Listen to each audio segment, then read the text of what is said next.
Hello everybody, and welcome back to a new One Punch Man the Strongest video and or guide. Today I'm going over You Are Bomb inside of the Southeast Asia version of the game. Now let's get right into it. A quick mention just before the video starts, we did hit 100 subscribers today, which is an absolutely insane milestone. I cannot wait to get higher with you guys, and I don't know, it's a lot. It's a lot of people subscribe to my really kind of shitty channel. But I will continue to pump out content, and I will soon switch to a weekly to bi-weekly, or not bi-weekly, a weekly or twice weekly schedule whenever I figure out exactly what days I want to upload on. So once I figure that out, then I will switch to that. So I hope you guys all enjoy. Now let's get right back into it. Attack skills. The basic attack deals 2 consecutive strikes to a single target, which deals 120% of attack and 100% chance to inflict internal injury that deals 100% of bomb's attack when attacked and disappears after triggered. Ultimate attack, and the red is keepsake.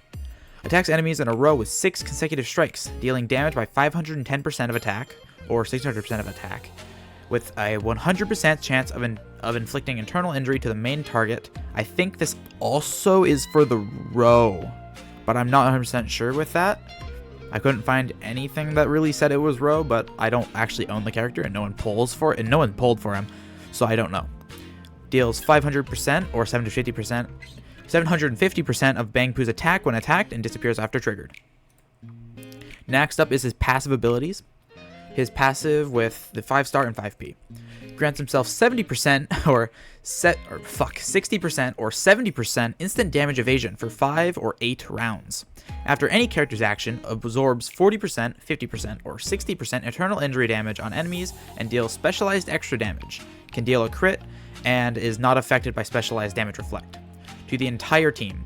For the first 5 rounds before any character acts, recovers 500, 650, or 650% of attack or of HP 3 or 4 times per round. Awaken passive, and then there is also Awaken 2. When bomb attacks, summons Silverfang to deal a combo attack. Basic, deals 100% of a bomb's attack damage to a random target. Ultimate, attacks all enemies with 5 consecutive strikes and deals damage by 150% or 200% of bomb's attack, and also has a 75% chance or 90% chance of inflicting internal injury on the main target and the same team. Deals 450 or 600% of bomb's attack when attacked and disappears when triggered. This is kind of similar to You Are Siryu's attack, but overall this is a worse character in my own opinion. Recommended gears. If you do really want to main him for some reason, you can go with Fury, attack percent. You can also go for Drive, attack percent. Crit might be a good idea to put on him since his damage can crit, but that is an interesting choice. And then if you are going for just support, then you can go Driver. I would recommend Fury, honestly, if you're going HP percent, as he is going to blow up Siryu's internal injury, which is going to be really strong. But overall, if you don't if you don't want to do the tank set, then I'd recommend going with one of these two. Honestly, Fury though, because you don't really need him to live because he regenerates really hard. And then these are some hypothetical lineups. I'm not 100% sure on how to build with him, just because he's not a character I work with. He's not a character I will ever work with. He's not a character I see. No one pulled for him in my server. No one pulled for him in quite a few other servers. So it's going to be a little interesting. So I put him here in the front row as he is generally more of a support character. You don't really need to speed him up. And I have him next to Boros so that he does get the breakthrough. I also have G4 here as another hypothetical, and this should activate Core, I believe. And then Metal Knight, because maybe you want to stun, I don't know. Then I have the Melzerguard team.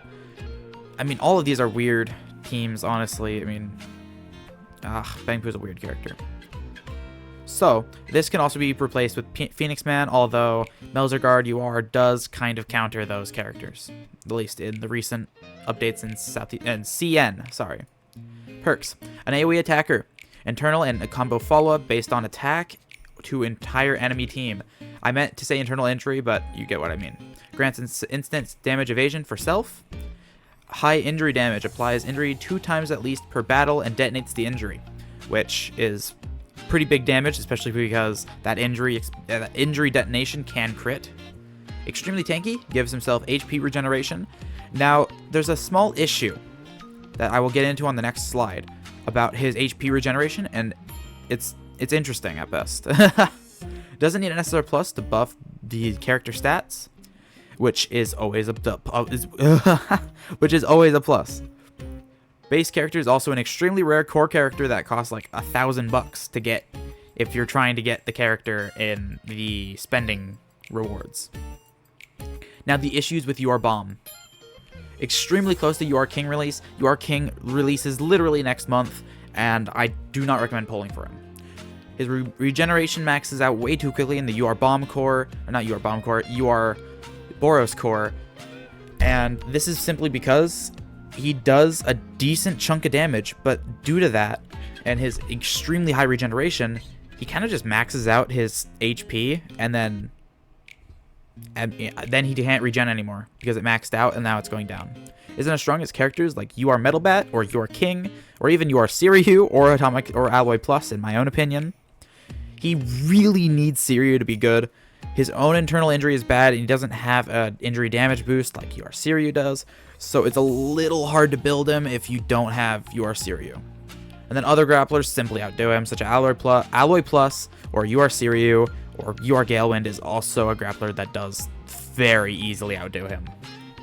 Overall, he's a strong support in the UR era, but hard to plan for and not very good by himself. Bad if you don't have UR Seiryu, simply doesn't perform without him. Low investment needed if support, but very high investment if DPS due to low damage compared to other characters, and gives a rare core from base character. Still not worth that though. Like if you're like a whale, then yeah, you could go pull 50 tickets and get the core, but I don't recommend it, as that is a whole 50 tickets. That's a lot. Now, should you pull? Free to play? Definitely not. Don't. I mean, you need King. He's next month. Yeah, don't get his keepsake, don't awaken 2. Low spender, again, King is literally next month, so do not pull for him. Now, if you're pay to win and you really want to, you could, but I don't recommend it because it's simply not good. Like, it's not like a very specific character. It's not like a very specifically good character. His keepsake, if you're pulling for him, I guess go get his keepsake. I don't really, I mean, his keepsake doesn't seem all that strong, except for that he has damage evasion for like 8 turns. So I guess just do whatever, I guess. You're paying for it. And then Awaken 2, well, I mean, I could have put an asterisk here, but you're much better off like Awakening 2 Metalbat or getting Awakening 2 King. Or even Awakening 2 Galewind, which is going to be really good because he is like 2% faster than Sonic, and when he dies, he still has the row speed up. So I guess take that as you will. Anyway, I hope you guys all enjoyed today's video. Please like, comment, and subscribe if you did enjoy the video. Remember, I do have some support links in the description of the video, as well as my Discord link that you should definitely join because it's awesome there, and you get to like get tips. You can see people's flexing. You can talk to me if you want to do that. And I hope you guys all have a great day. Bye.